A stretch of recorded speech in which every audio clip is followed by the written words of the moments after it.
Hi, this is Marilyn Michaels, and you are listening to TV Confidential.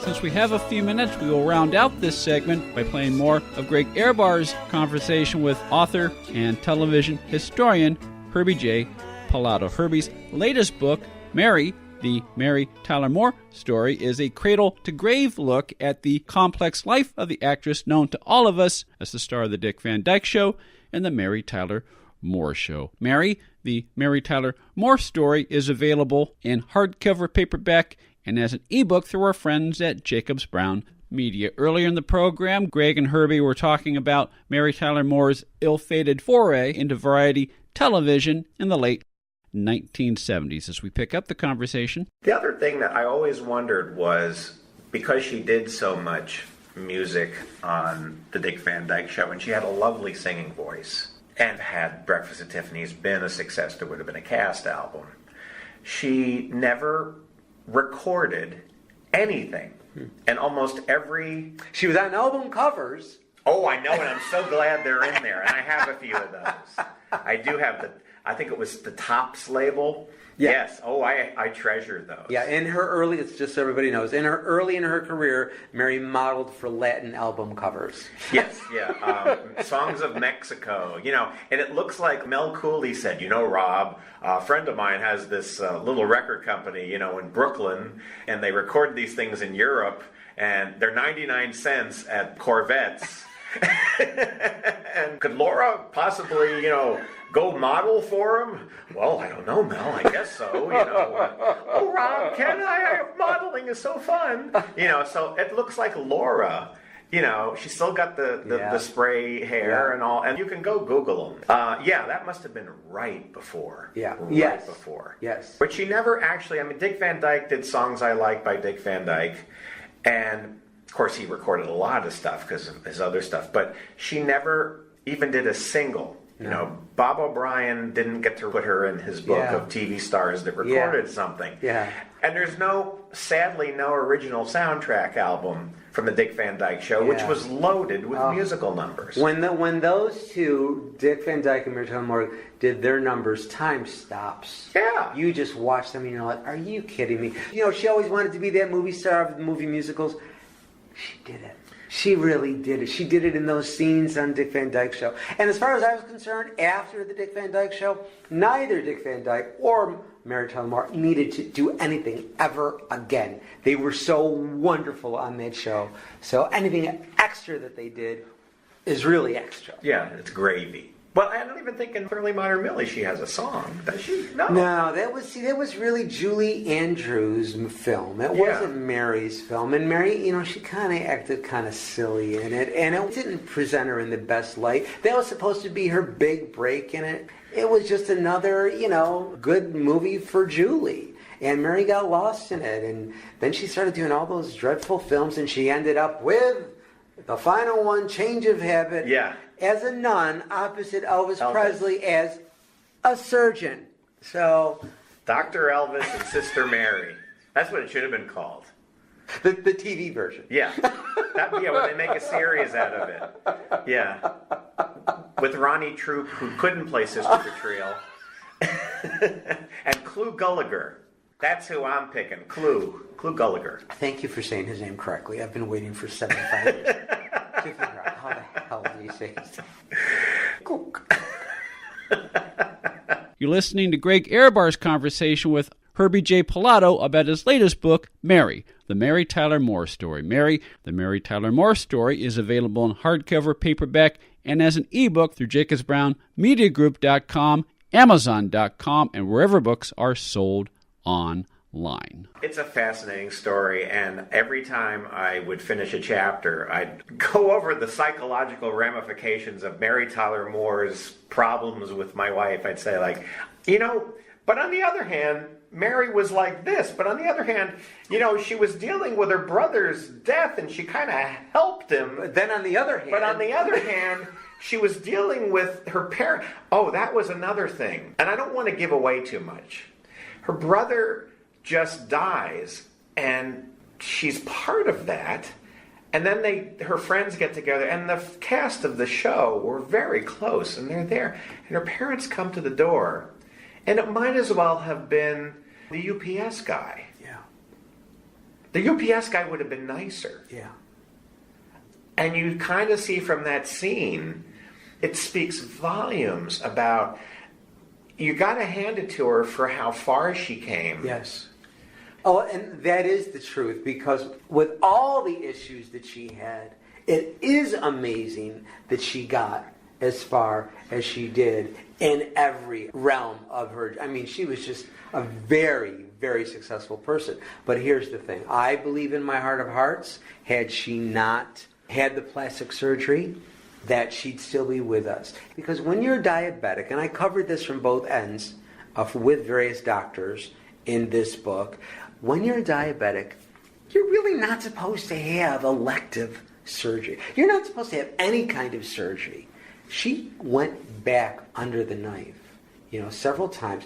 Your body is in a trauma state when you're healthy and you have surgery. If you have diabetes and mixed with the alcoholism, and you're getting, under the knife every 6 months, every year, every 2 years, that's not good. And I believe, had she just cooled it with the plastic surgery, she'd still be with us. I really believe that. You're listening to Greg Ehrbar's conversation with Herbie J Pilato about his latest book, Mary, the Mary Tyler Moore Story. We'll take a quick time out, and we'll play more of our conversation with Herbie and Greg when we come back on TV Confidential. Got a product or service that you want our listeners to know about? Become an advertiser or underwriter of TV Confidential and let our brand help promote your brand. For more information, go to televisionconfidential.com/advertise or visit the TV Confidential page at advertisecast.com. If you haven't been listening to TV Confidential, this is who you're missing. Jen Asner, Connie Stevens, Dawn Wells, Eric Braden, Tony Camille, Anson Williams, Don Most, Troy Finnis, Peter Marshall, Sherry Alberoni, George Slaughter, Dan Castellaneta, Taylor Hicks, Lindsay Wagner, Loretta Swit, And many, many more of your favorite celebrities and people behind the scenes in the world of television. That's TV Confidential.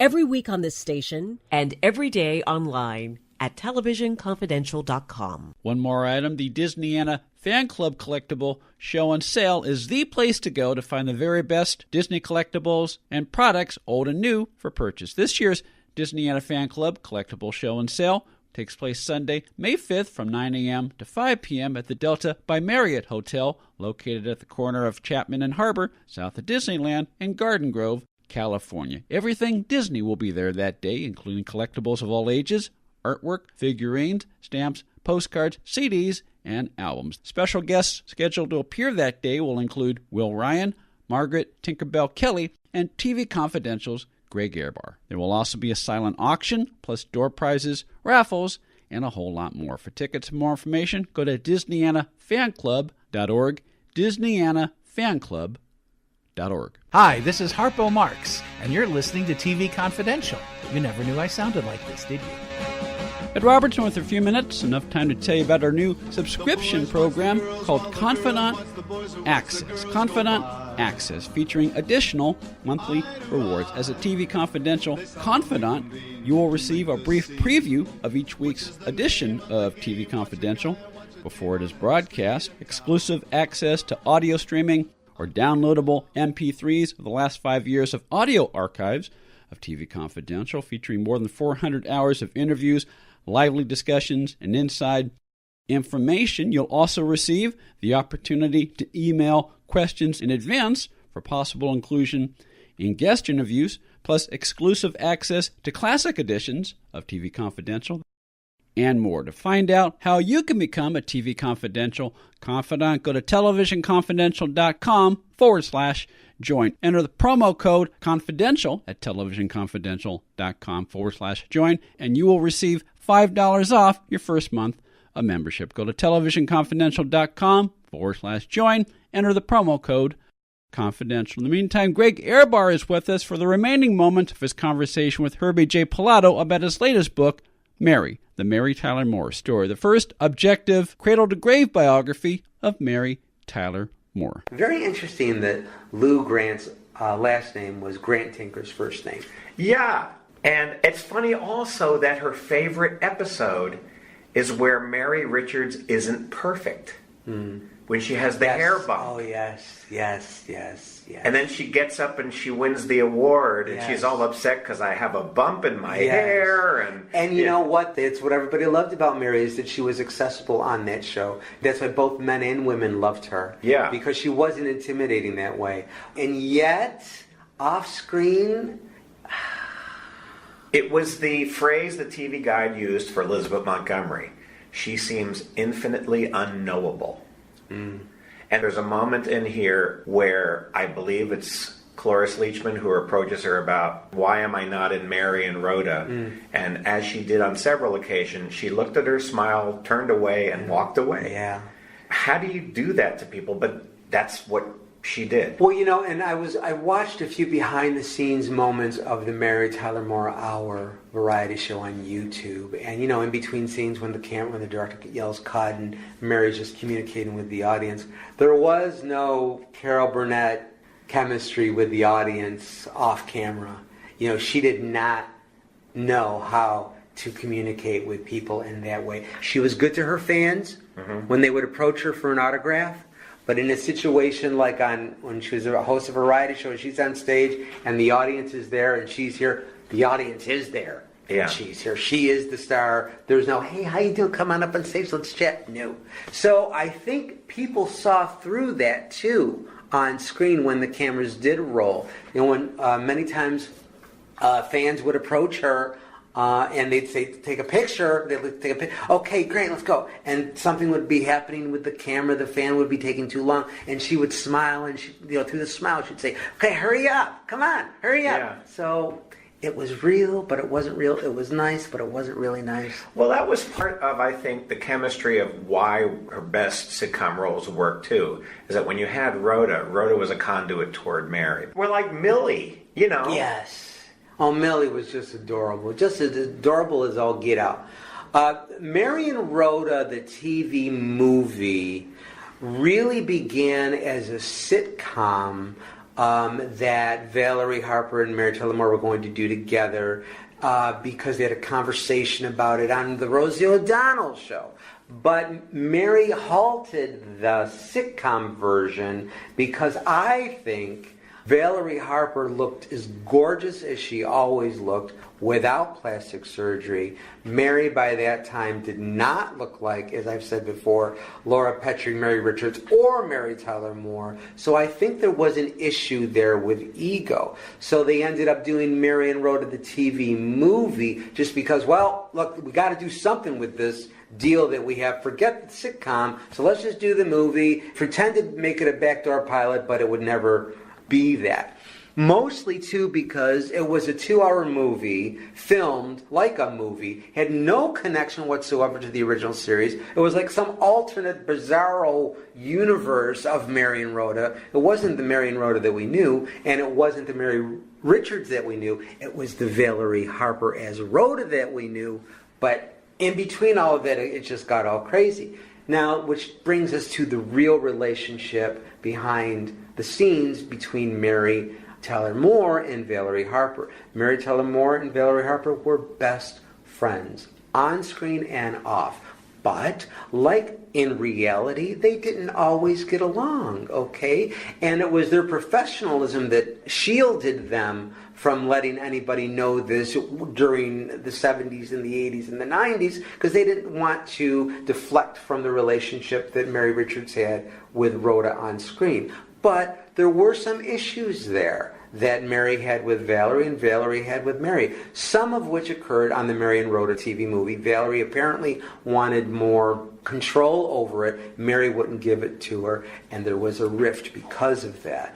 But as far as back in the 70s, while Rhoda had her own series, I felt, and you can sense it when you watch it, and you know, when you study somebody over time, like I do, for a character like this or an actress like this, you do get a sense of who they really, really are and what they're feeling on screen. And I watched a lot of episodes of Mary Tyler Moore Show, obviously, and I did sense that there was some jealousy on Mary's part Valerie Harper. She couldn't even shield that in acting. So I believe that part of why Valerie Harper left the Mary Tyler Moore Show is because Mary probably did want her off that show. At the same time, she was smart enough to keep her in the MTM family.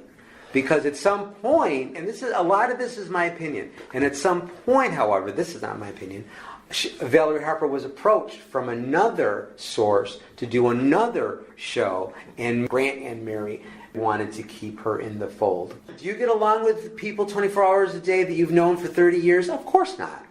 Do I get along with people that I've known in my family or in my friends? Of course not. But that doesn't mean I don't love them. That means I have a disagreement with them. That means I have a difference of opinion with them. I might even have a heated argument with them. That doesn't mean I don't love them. Valerie Harper and Mary Tyler Moore always loved each other, but the fact is they didn't always get along. And that's okay. That's reality. That just is the way life is. That's right. And you have to also consider that Valerie Harper had come a long way since she just started out playing Rhoda. She'd had her own show. She'd had conflicts on that show. Yeah. But she'd been her own boss. Oh, you're talking about the Valerie. Yeah, but she'd also been her own boss on Rhoda, too. Right. And she wasn't the same Valerie Harper. She wasn't the same Valerie Harper that she was when she got the Mary Tyler Moore Show originally. She became a different person, and she was in a different stratosphere, and she was an equal, really, with Mary by that time in many, many ways. So, of course, it was business. Look at Mary, I'm this person now, and I deserve this from a business perspective, but Mary wasn't having it. Which really also kind of happened when Mary did that movie with Ed Asner later on. The name is escaping me. But, Ed Asner's production company produced the movie. And now Mary was like the employee. And she wasn't that crazy about it. So she actually worked against promoting the show, and she complained about her character, and there was a rift between her and Ed Asner, too. And Ed talks about this. He has talked about it. He's addressed this. But, again, he didn't love her any less, and she really didn't love him any less. It's just, this is what happens in life. You get disagreements. That's true.